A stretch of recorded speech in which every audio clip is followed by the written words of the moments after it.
ولن نساوم على الحق أو الثوابت.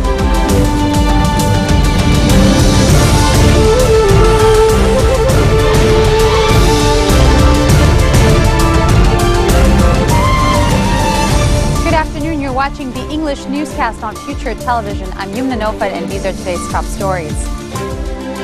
Protesters gather on the Nijmeh Square in Beirut's downtown to demand timely parliamentary elections based on a new electoral law. Merkel says it is important to work with Russia in the fight against Islamist terrorism. And Russian Foreign Minister Sergei Lavrov calls for an end to a world order dominated by the West and says Moscow wants to establish a pragmatic relationship with the United States. Protesters gathered earlier today on the Nijmeh Square in Beirut's downtown to demand timely parliamentary elections based on a new electoral law. The symbolic demonstrations were organized by the Kataib Party Youth and joined by the National Liberal Party as well as the Lebanese Communist Party. Demonstrators held only Lebanese flags with no political insignia. Kataib Politburo member Ilyas Hankash called on all Lebanese who believed in their right to vote and to have a new voting system to join the rally en masse. He blasted politicians who publicly rejected the 1960 majoritarian electoral law for delaying the adoption of a new vote law. Although nearly all parliamentary blocs have declared their opposition to the disputed 1960 majoritarian electoral law, their failure to agree on a new voting formula raises the possibility of either a technical delay of the elections, which are scheduled for May 21st, or the country again being plunged into a parliamentary vacuum, according to politicians. Lebanese Forces Information Minister Milhem Riashi is emphasizing that contacts with Hezbollah are merely limited to the party's ministers and lawmakers, according to the state-run national news agency. He was quoted as saying, "We do not negotiate with Hezbollah. There are some contacts limited to Hezbollah ministers and deputies." He said this during his visit to the eastern city of Zahle, where Lebanese Forces MP Tony Abu Khatib received him at his residence in the presence of a number of Lebanese Forces lawmakers. Early in January, Lebanese Forces Chief Samir Jaja dismissed any hostility in ties with Hezbollah, but stressed that dialogue with the party must be based on a clear roadmap aimed at building the real state of Lebanon. Separately, Riashi hailed ongoing efforts to agree on a new electoral law, saying there are genuine efforts to formulate a law that rectifies the damaged Christian representation, lifts injustice without being unfair to others, and preserves everyone's rights, including, of course, MP Walid Jumblat, who has been very critical of the proportional law. Hezbollah's media office issued a statement earlier today stressing that the party does not make statements to the press under the so-called Hezbollah sources and has therefore denied any reports published by Reuters in this regard. Hezbollah's media office said it reminds that the familiar media policy they follow never uses the so-called Hezbollah sources in any statements and do not use either sources close to Hezbollah. This is according to the party's media's office. A report citing Hezbollah sources was published by Reuters earlier this week, commenting on the speech of Hezbollah leader Sayyid Hassan Nasrallah during a rally commemorating the annual Leaders' Day.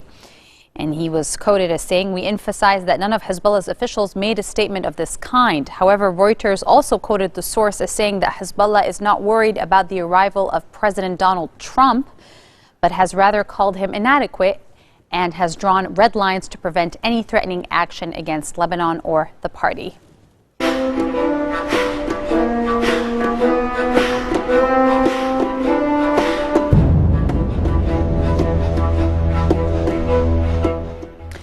Leaders of the Islamic State group are leaving their Syrian stronghold of Raqqa, fleeing in the face of the Arab-Kurd offensive backed by the international coalition, the U.S. Defense Department is saying. "We are starting to see now that a lot of senior ISIS leaders, a lot of their bureaucrats are beginning the process of leaving Raqqa," according to Pentagon spokesman Navy Captain Jeff Davis, using an alternate acronym for the jihadist group. After a string of major losses in both Iraq and Syria, the jihadists' two main strongholds of Mosul and Raqqa are both under attack from forces backed by a U.S.-led coalition. After a massive 4-month campaign, Iraqi forces are tightening the noose on Mosul, while in Syria, the Arab-Kurd alliance, the Syrian Democratic Forces, has been advancing to cut off ISIS access in Raqqa. According to the Pentagon spokesman, that objective is nearly complete, with ISIS now controlling only one road in the southeast of the city. U.S. Secretary of State Rex Tillerson faces a grilling by global peers seeking clarity on Washington's position on the Syrian conflict ahead of a UN peace talk in Geneva.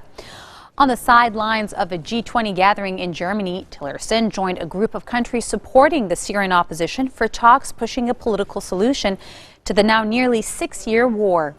It is the first meeting of the so-called like-minded nations made up of around a dozen Western and Arab countries, as well as Turkey, since U.S. President Donald Trump took office. Tillerson, on his first diplomatic trip abroad, will face pressure to spell out where Trump stands on the future of Syrian President Bashar al-Assad. The meeting comes ahead of a new round of United Nations-led talks in Geneva on February 23rd, involving Syrian regime and rebel representatives. Under Trump's predecessor, Barack Obama, Washington insisted Assad had to go, putting it at odds with Moscow, which backs the Syrian leader. German Chancellor Angela Merkel says Europe's ties with Russia remain challenging, but it is important to work with the country in the fight against terrorism. The joint fight, she said, against Islamic terrorism is one area where we have the same interest and where we can work together. She said this in a speech to the Munich Security Conference, where U.S. Vice President Mike Pence was also part of the audience. Merkel, who has been critical of a U.S. ban on travel from 7 Muslim-majority countries, underscored that Islam itself is not the source of terrorism. She says it is critical to include Muslim countries in the fight against Islamic terrorism. Germany, under increasing pressure by U.S. leaders to increase its military spending, would do everything possible to meet a NATO target for spending 2% of economic output on defense by 2024, she did say.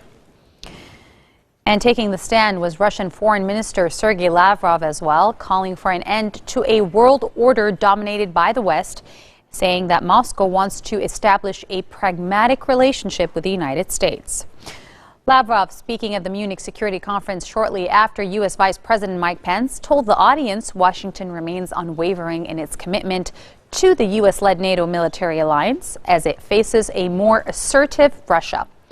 Lavrov says that the time when the West calls the shots is over and says Moscow wants to build relations with Washington, which would be pragmatic with mutual respect and acknowledgement. He also said that the two countries had never been in direct conflict, noting that they were actually close neighbors across the Bering Straits. Pence is in Europe along with Secretary of State Rex Tillerson and Defense Chief James Mattis as part of efforts to reassure allies rattled by Donald Trump's America's First stance. Coming up next, African-American director Ava DuVernay's documentary 13th wins the BAFTA on its way to the Oscars. Stay with us. We'll be right back.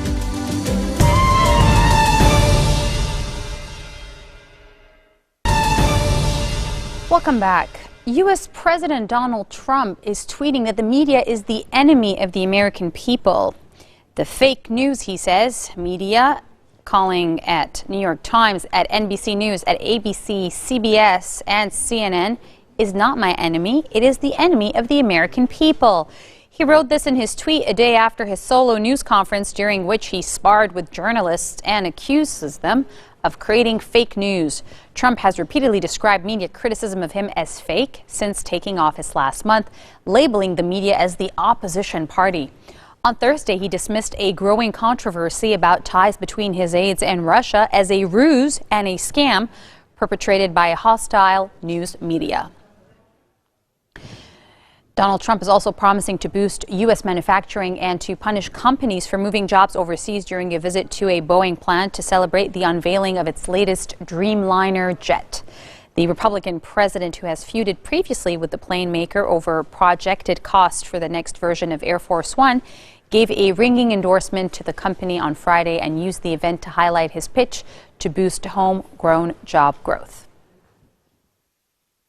As your president, I'm going to do everything I can to unleash the power of the American spirit and to put our great people back to work.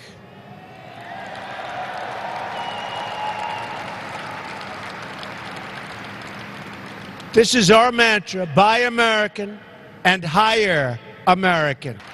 I campaigned on the promise that I will do everything in my power to bring those jobs back into America.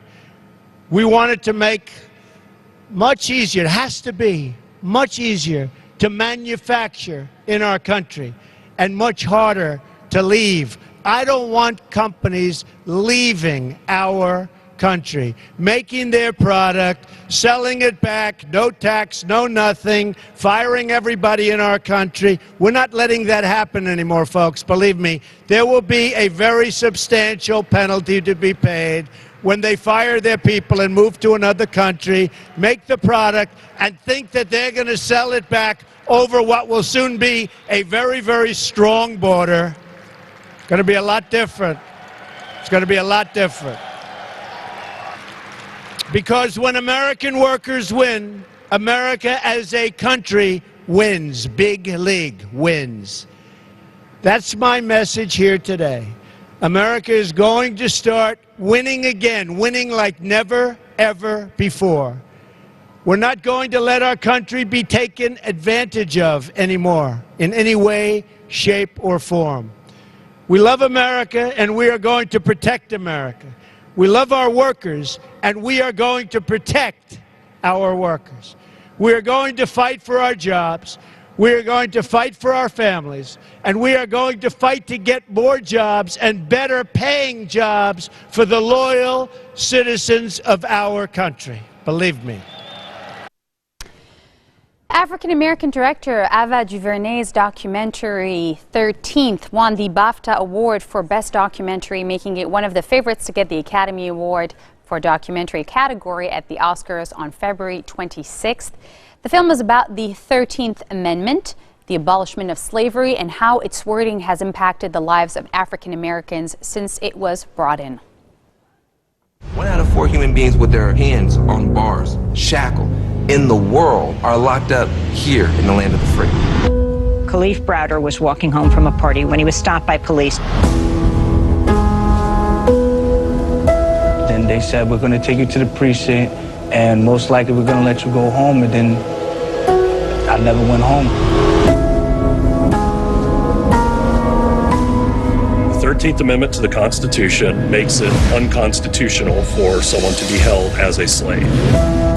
There are exceptions, including criminals. The loophole was immediately exploited. You know, this film is about the history of this country, really, history of America, and the ways in which we've oppressed and subjugated each other, how one group of people, African Americans, have been subjugated and treated as less than through systems of oppression. So it is, it's not just telling you about the civil rights movement, it's telling you about what came before it, what came after it, and the mechanisms by which, you know, we've come to this current moment, which is so divisive and dynamic. How did we get here so that we can really understand where we go moving forward? Another bill that ALEC innovated was SB 1070. CCA was on the ALEC task force that pushed that law that gave police the right to stop anyone they thought looked like an immigrant. This law filled immigration detention facilities, and it directly benefited an ALEC member, CCA. CCA could potentially reap huge financial benefits from SB 1070, since 1070 was designed to lock up a lot more people in Arizona on federal immigration charges. Cha-ching! I did not know that there was a shadowy group of people who are not elected officials who are basically crafting our laws that we abide by, and that many people, millions of people, are in prison under. And that is something that stunned me. It took me down a rabbit hole in making this documentary for about 6 months. I really wanted to make sure that, am I reading this right? Am I understanding this? Got myself educated about it so that I could present it in the doc, but that was the surprise for me. When you cut on your local news at night, you see black men being paraded across the screen in handcuffs. Black people, black men and black people in general, are overrepresented. We now have more African Americans under criminal supervision than all the slaves back in the 1850s. We are the products of the history that our ancestors chose. byproducts of that set of choices that we have to understand in order to escape from it.